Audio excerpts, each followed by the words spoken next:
Welcome guys. GK MCQs M के channel में आपका बहुत बहुत स्वागत है। सब्सक्राइब कीजिए जीके एमसीक्यूज एम के चैनल को और पाए रोजाना मल्टीपल चॉइस क्वेश्चन।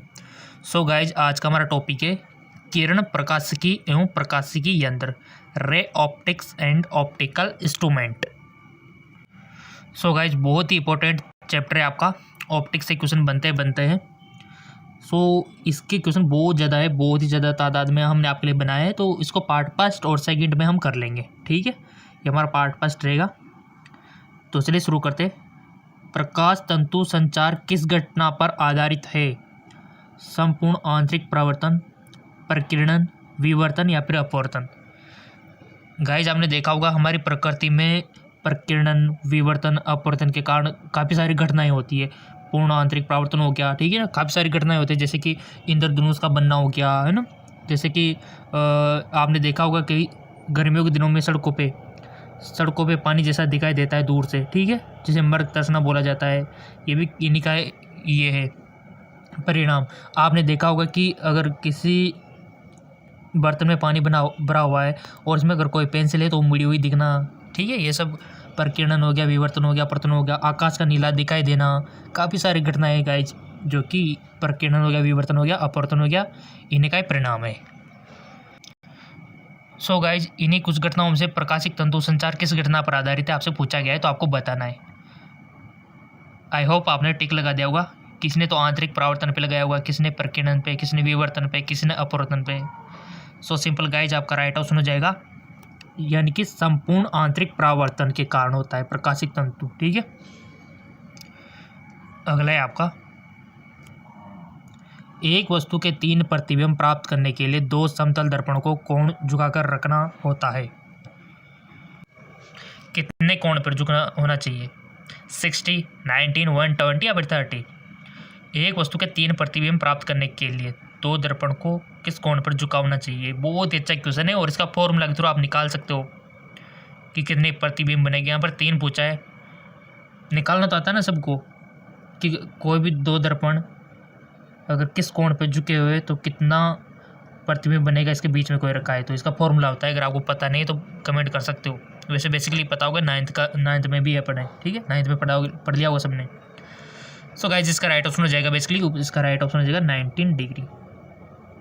तब जाके 3 प्रतिबिंब बनेंगे आपके। अगला, किस दर्पण में वस्तु का प्रतिबिंब हमेशा छोटा एवं आभासी दिखाई पड़ता है? किस दर्पण में वस्तु का प्रतिबिंब हमेशा छोटा एवं आभासी दिखाई पड़ता है? समतल, उत्तल, अवतल, इनमें से कोई नहीं। सो गाइज, इसका राइट ऑप्शन हो जाएगा आपका उत्तल। क्वेश्चन सारे इंपॉर्टेंट है, जिंदगी भर आपके काम में आने वाले ये क्वेश्चन। तरंग दैर्घ्य के बढ़ने के साथ अपवर्तनांक का मान घटता है, बढ़ता है, अपवर्तित रहता है, इनमें से कोई नहीं। तरंग दैर्घ्य बढ़ने, देखो हमने बोला था कि आवर्ती के बढ़ने करने से पूछा जा सकता है, यहाँ पर तरंग दैर्घ्य से पूछा गया है। सो आवर्ती का फंडामेंटल भी आपको पता होना चाहिए। तरंग दैर्घ्य के बढ़ने के साथ अपवर्तनांक का मान घटता है, बढ़ता है, अपवर्तित रहता है, इनमें से कोई नहीं। तो इसका राइट ऑप्शन हो जाएगा आपका घटता है। गाइज, किसी भी क्वेश्चन में कोई भी डाउट हो, कोई भी शंका हो, आपको लगता है कि ये गलत हो सकता है, तो सीधा कमेंट कर देना। आने वाले वीडियो में हम आपका शक दूर कर देंगे। ओके, आपका अपना चैनल है, किसी भी क्वेश्चन में आपको लगे कि हाँ ये नहीं हो सकता, कुछ और होना चाहिए, तो बता दिया करो, आपका जो भी दिल कहता है, ठीक है। उसके ऊपर हम आपको बता देंगे। अगला क्वेश्चन है, एक पतले लेंस को जब 1.6 अपवर्तनांक वाले द्रव में डुबाया जाता है तब लेंस नहीं दिखाई पड़ता, लेंस का अपवर्तनांक। एक पतले लेंस को जब 1.6 अपवर्तनांक वाले द्रव में डुबाया जाता है तब लेंस नहीं दिखाई पड़ता। आपको लेंस का अपवर्तनांक बताना है, 1.6, 0.8, 3.2 या फिर अनंत, इनफाइनाइट। सो अगर आपका बेसिक क्लियर होगा तो ये आपको आ जाएगा। सो सिंपल, आपने टिक लगा दिया होगा, बेसिकली जो भी आपकी नॉलेज होगी उसके अकॉर्डिंग। इसका राइट ऑप्शन हो जाएगा इनफाइनाइट, अनंत। और उसका कितना होना चाहिए अपवर्तनांक? अनंत, इनफाइनाइट होना चाहिए। चलते आगे की ओर। 2 समतल दर्पण के बीच में एक वस्तु को रखा गया है। यदि दर्पणों के बीच का कोण 60 डिग्री हो तो महत्तम प्रतिबिंब संख्या होगी। आता तो होगा ना सबको, इसको निकालना कि कितने बनेंगे प्रतिबिंब। 2, 3, 5, 6 कितने बनेंगे गाइस, निकालो फॉर्मूले से।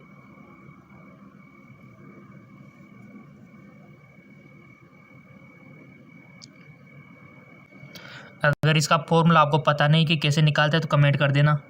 अगली वीडियो में हम आपको सिखा देंगे कि कैसे निकालते प्रतिबिंब। निकालना नहीं आता है तो बता देना कि अगर यहाँ पर कोण दिए हुए हो और प्रतिबिंब की संख्या पूछे तो कैसे निकालता है। अगर नहीं आता है तो कमेंट कर देना, अगर आता है तो बहुत अच्छी बात है। ठीक है, आई होप आता है होगा सभी को, अगर नहीं आता है तो कमेंट कर देना। दो समतल दर्पण के बीच में एक वस्तु को रखा गया है, यदि दर्पण के बीच का कोण 60 डिग्री हो तो कितना प्रतिबिंब बनेगा। सो इसका राइट ऑप्शन इज सी 5। 5 प्रतिबिंब बनेंगे इसके। नहीं निकालना आता है इसका तो कमेंट करके बता सकते हो। नेक्स्ट क्वेश्चन, इनमें से किस जोड़ों के लिए क्रांतिक कोण न्यूनतम होगा। पानी हवा, कांच पानी, कांच हवा या फिर कांच कांच के लिए। किस जोड़ों के लिए क्रांतिक कोण न्यूनतम होगा, तो इसका राइट ऑप्शन हो जाएगा आपका ऑप्शन सी कांच हवा। नेक्स्ट,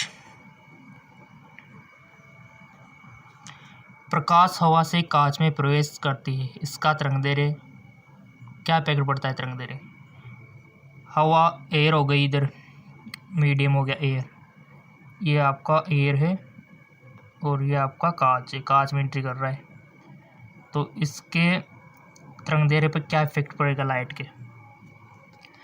बढ़ता है, घटता है, नहीं बदलता है, इनमें से कोई नहीं। सो सिंपल इसका राइट ऑप्शन हो जाएगा आपका घटता है। ठीक है, उसका तरंगदैर्घ्य घटेगी। सो इसकी फ्रीक्वेंसी पे क्या इफेक्ट पड़ेगा आप खुद अंदाज़ा लगा सकते हो।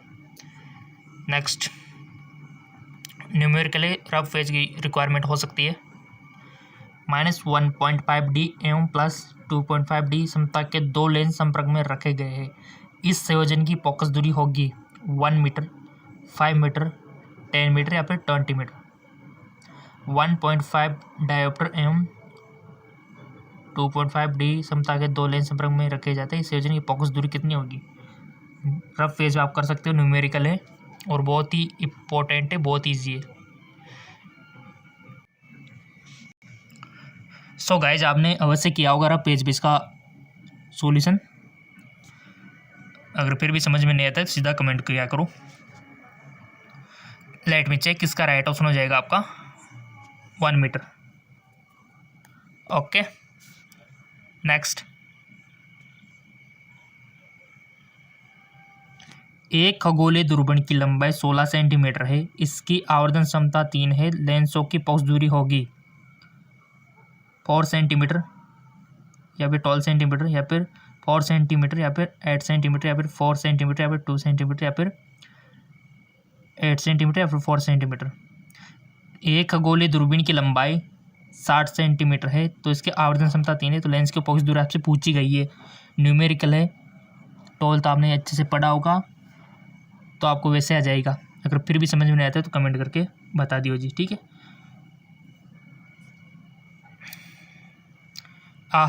आपने किया होगा ना रब में, जो भी आंसर आया होगा इनसे मैच कराओ, और इंटेलिजेंट ईमानदार स्टूडेंट तो करेंगे ही करेंगे। आई होप आपने किया होगा और आंसर मैच कराया होगा आपने, तो इसका राइट ऑप्शन हो जाएगा 4 सेंटीमीटर एंड 12 सेंटीमीटर फोकस दूरियाँ। ठीक है, लेंसों की फोकस दूरियाँ कितनी होगी, 4 सेंटीमीटर और 12 सेंटीमीटर। अगला, एक गोली दर्पण को पानी में डुबो दिया जाता है, इसकी फोकस दूरी बढ़ जाएगी, घट जाएगी, अचर रहेगी, अपने में से कोई नहीं होगा। गाइज, बहुत ही ज़्यादा इंपॉर्टेंट क्वेश्चन है आज की जो क्वेश्चन आप देख पा रहे होंगे लाइट वाले। एक गोली दर्पण को पानी में डुबो दिया जाता है तो इसकी फोकस दूरी पे क्या इफेक्ट पड़ता है। बहुत ही ज़्यादा जो हाईएस्ट लेवल के कंपटीशन एग्जाम होते हैं वहाँ पर भी पूछा जाता है ये क्वेश्चन। बढ़ जाएगी, घट जाएगी, अचर रहेगी, क्योंकि ये सभी को पता नहीं होता। सो गाइज, इसका राइट ऑप्शन हो जाएगा आपका ऑप्शन सी, यानी कि अचर रहेगी।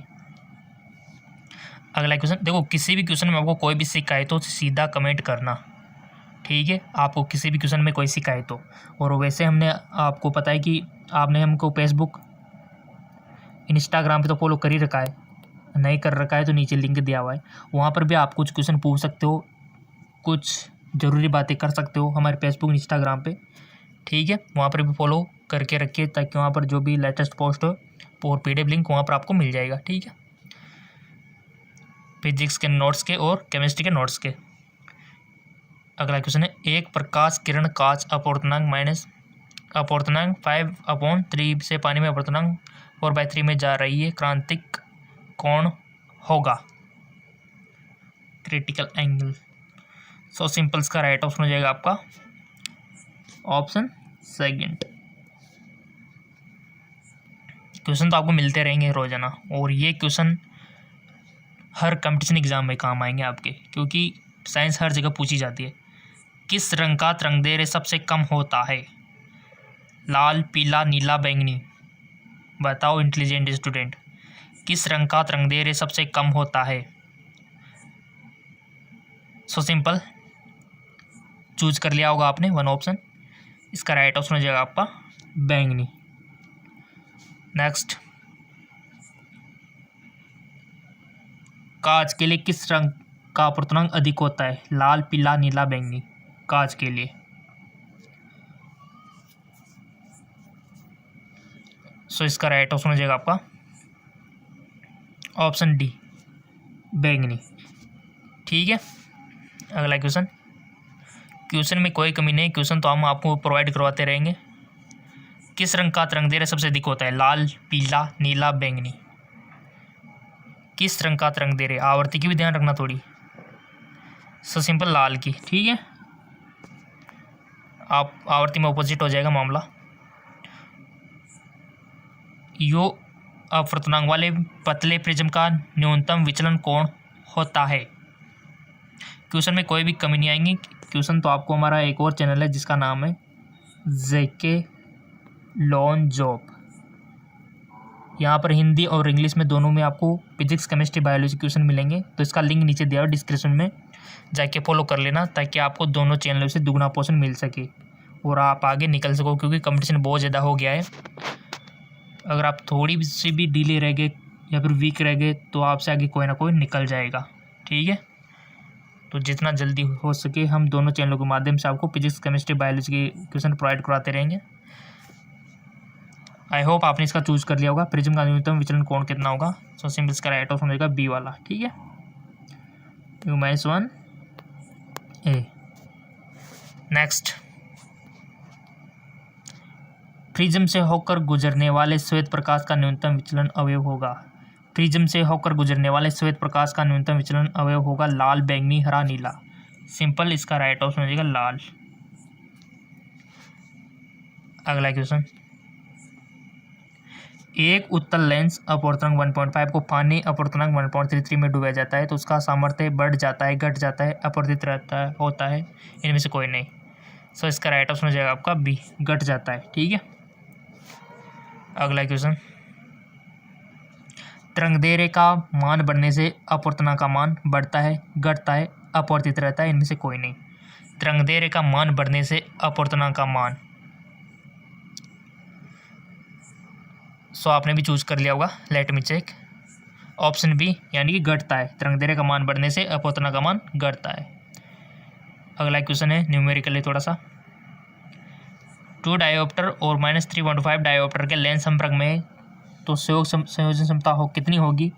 रब में करके बताओ इसको ईमानदारी से, तभी तो आपकी इंटेलिजेंस बढ़ेगी ना।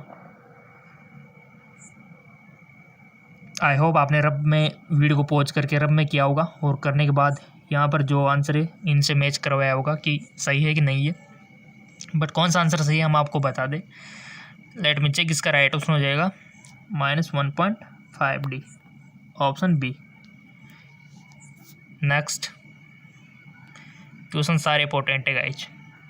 प्रकाश की किरण विचलित नहीं होती है समतल दर्पण से लंबवत प्रवृत्ति होने पर, समतल दर्पण से 3G प्रवृत्ति होने पर, प्रिज्म से होकर निकलने पर, या फिर आयताकार पट्टियों को समांतर सतहों पर अपवर्तित होने पर। तो इसका राइट ऑप्शन हो जाएगा आपका डी, आयताकार पट्टियों को समांतर सतहों पर अपवर्तित होकर निकलने पर।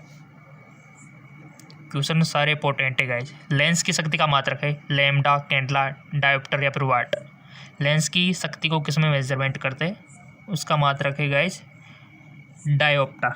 ठीक है, बट ये बहुत सबको पता नहीं होता, तभी तो हम इजी से लेकर मिडिल से लेकर हार्ड क्वेश्चन सभी के प्रैक्टिस करवाते हैं ताकि आपको आ जाए। ठीक है, अगला क्वेश्चन की ओर चलते हैं। न्यूमेरिकल है और बहुत ही अच्छे अच्छे न्यूमेरिकल आपको मिलते रहेंगे। आपको चैनल सब्सक्राइब करके बेल आइकन पर प्रेस करना है और आपके एंट्रेंस एग्जाम की तैयारी होती रहेगी। 10 सेंटीमीटर पॉक्स दूरी के उत्तल लेंस की क्षमता आपको बतानी है। 10 सेंटीमीटर पॉक्स दूरी के उत्तल लेंस की क्षमता -10 डायोप्टर, प्लस का 10 डायोप्टर या फिर 95 डायोप्टर या फिर प्लस का 5 डायोप्टर। सो सिंपल इसका राइट ऑप्शन हो जाएगा गाइज आपका बी, यानी कि प्लस का 10 डायोप्टर। अगला क्वेश्चन गाइज, अगर आपने हमें फेसबुक और इंस्टाग्राम पे फॉलो नहीं किया है तो आप प्लीज़ कर लो, अभी भी टाइम है। वहाँ पर बहुत सारी इन्फॉर्मेशन आपको देते रहेंगे, बहुत सारे PDF लिंक, बहुत सारी ट्रिक्स, बहुत सारे टिप्स हम आपको देते रहेंगे। लिंक नीचे दिया हुआ है हमारे फेसबुक और इंस्टाग्राम का, और जो दूसरा चैनल है जेके लॉन जॉब, उसका भी लिंक नीचे दिया हुआ है, जाके फॉलो कर लेना, नहीं तो आप बहुत बड़ी गलती कर रहे हो फॉलो नहीं करके। एक रंग दोष युक्त नेत्र इन रंगों को भेदन नहीं कर सकता, लाल एवं नीला, नीला एवं हरा, लाल एवं हरा, लाल एवं पीला। सो सिंपल इसका राइट ऑप्शन हो जाएगा आपका लाल एवं पीला। अगला क्वेश्चन है, जब लाल फूल को किसी हरे कांच के टुकड़े द्वारा देखा जाता है तो वह प्रतीत होता है। जब लाल फूल को किसी हरे कांच के टुकड़े द्वारा देखा जाता है तो वह प्रतीत होता है लाल, हरा, पीला, काला। बताओ। सो इसका राइट ऑप्शन हो जाएगा आपका काला। PDF लिंक फेसबुक इंस्टाग्राम का लिंक नीचे दिए हुए डिस्क्रिप्शन में, जाके फॉलो कर लेना।